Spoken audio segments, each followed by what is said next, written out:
सुख का, शांति का और समृद्धि का आयाम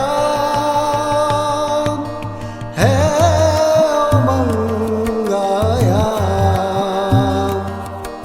है उमंग आयाम, है उमंग आयाम।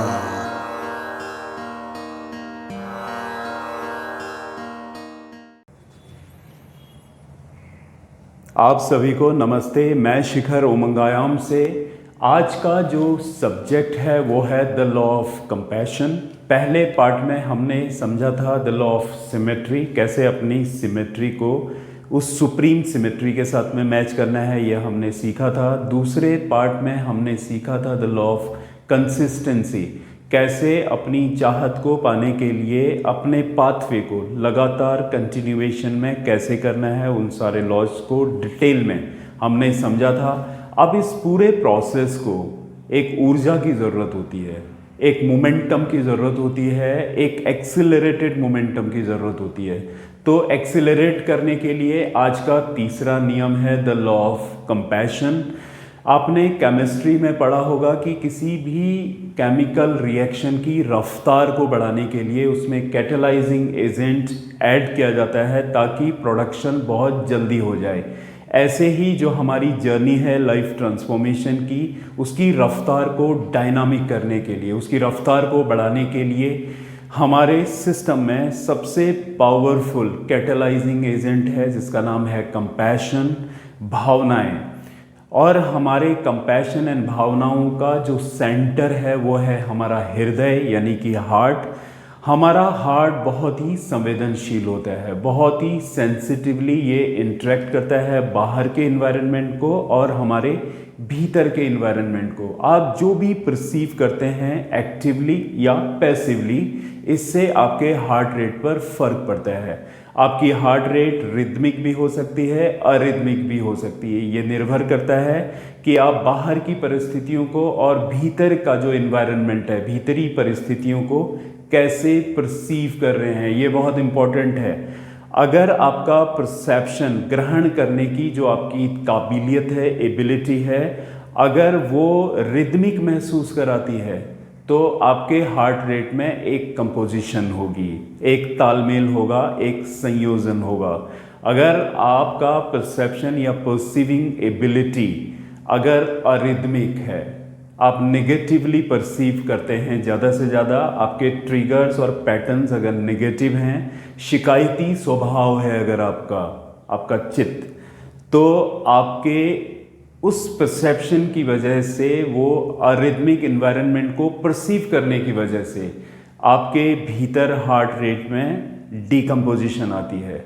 ये बिल्कुल एक वाद्य यंत्र की तरह है, एक म्यूजिकल इंस्ट्रूमेंट की तरह है जो बहुत ही सेंसिटिवली आने वाले सेंसेशंस को, आने वाले फ्रिक्शन को एक्सप्रेस करता है एक साउंड के रूप में, एक ध्वनि के रूप में। तो ऐसे ही हमारा हृदय भी बहुत ही फाइन संवेदनाओं से इंट्यून होने लगता है और वो धड़कने लगता है, जिसको हम हार्ट रेट या दिल की धड़कन बोलते हैं। और ये दिल की धड़कन कंपोजिशन में है या डिकम्पोजिशन में है, ये डिसाइड करता है कि आपका ब्रेन क्या महसूस करता है एज अ सिग्नल।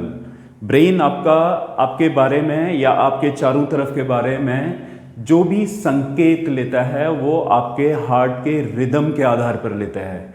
तो जैसी आपकी हार्ट की रिदम होगी वैसे वो परसीव करेगा कि आपके चारों तरफ क्या चल रहा है। अरिदमिक का मतलब है उत्तेजनाएं और रिदमिक का मतलब है उमंग। आप बहुत ध्यान से समझिए कि बाहर की रिदम का मतलब है उमंग और अरिदम का मतलब है कि बाहर उत्तेजनाएं हैं, तो वो उत्तेजनाओं को बढ़ाने वाले न्यूरॉन्स को डिज़ाइन करता है। और वो न्यूरॉन्स की जितनी ज़्यादा फायरिंग होगी उतना ज़्यादा वायरिंग डेवलप होगी आपके भीतर, यानी कि पैटर्न्स डिज़ाइन होंगे आपके लिए, जो पैटर्न्स आपके जेनेटिक एक्सप्रेशंस को प्रभावित करेंगे। तो वो जेनेटिक एक्सप्रेशन आपका उत्तेजना निर्माण करने वाला हो सकता है या उमंग का निर्माण करने वाला होता है। आप सब जानते हैं उत्तेजनाओं में डीजनरेट होती हैं हमारी सेलुलर एक्सप्रेशंस।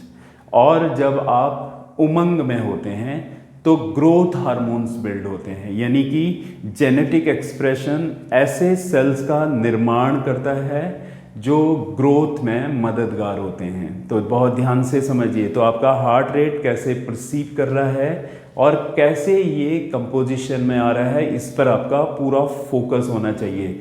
अगर एक बार आप इसे समझ जाते हैं, एक बार आप अपनी कंपोजिशन को फाइनली इंट्यून करने को सीख जाते हैं, तो आपकी लाइफ ट्रांसफॉर्मेशन की जो जर्नी है वो बहुत ही डायनामिक हो जाती है और बहुत ही इफ़ेक्टिव हो जाती है।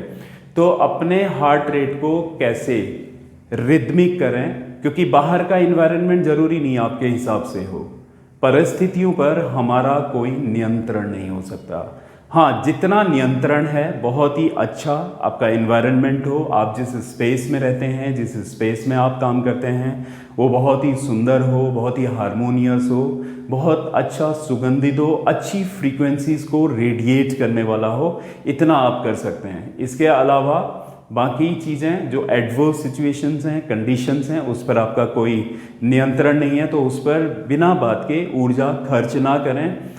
हम सिर्फ अपनी मनस्थिति को नियंत्रित कर सकते हैं। तो मनस्थिति को नियंत्रित करने के लिए आपको सीखना होगा कि आप कैसे कॉन्शियसली जी पाते हैं। ये बहुत इंपॉर्टेंट है। देखिए, मन को नियंत्रित करने का एक ही तरीका है अवेयरनेस, यानी ध्यानपूर्ण अवस्था। तो जितने ज़्यादा आप कॉन्शियसली जीते हैं, आपको समझ में आता है कि आपकी परिस्थितियाँ रिदमिक हैं या अरिदमिक। उसके हिसाब से, उस सेंस के हिसाब से आप अपने भीतर के एनवायरनमेंट को इंटैक्ट करते हैं, संतुलित बनाए रखते हैं, ताकि आपकी हार्ट रिदम खराब ना हो।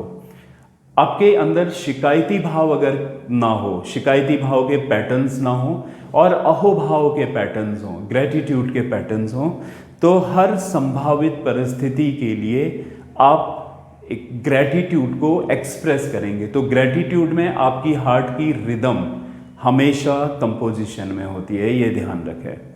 तो ये अल्टीमेट एटीट्यूड है हमारा कि हम ग्रेटिट्यूड को एक्सप्रेस करने वाले बने ज़्यादा से ज़्यादा।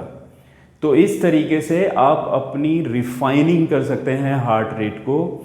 और ये सब एक जर्नी है, इसको करना कैसे है? तो आपकी पर से स्व की यात्रा, इस पर आपको ध्यान देना है।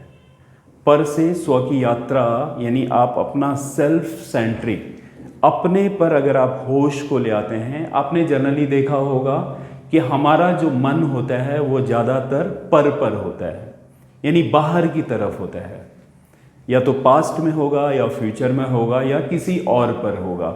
ये वृत्ति है एब्सेंट रहने की वृत्ति। आपको स्व पर आना होगा। स्व का मतलब होता है अपने ऊपर। तो जब भी आप अपने ऊपर आते हैं तो ऑटोमेटिकली आप वर्तमान में आ जाते हैं, प्रेजेंट मोमेंट में। और प्रेजेंट मोमेंट में आते ही आपका जो मन है वो संयोजित होने लगता है। तो ये है मेंटल मैनेजमेंट, मानसिक नियंत्रण, यानी पर से स्व पर आते ही। अब दूसरा है प्रभाव से स्वभाव, यानी आपकी जो नियंत्रण की एबिलिटी है वो कोई और नियंत्रित ना करे आपको, उसका निर्धारण कोई और ना करे, आप खुद करें। आप प्रभावित ना होकर स्वाभावित होने की वृत्ति पर आ जाएं। तो इससे आपकी इमोशंस रेगुलेट होते हैं, यानी आपका भावनात्मक नियंत्रण होता है ऑटोमेटिकली, यानी प्रभाव से स्वभाव में आ जाना।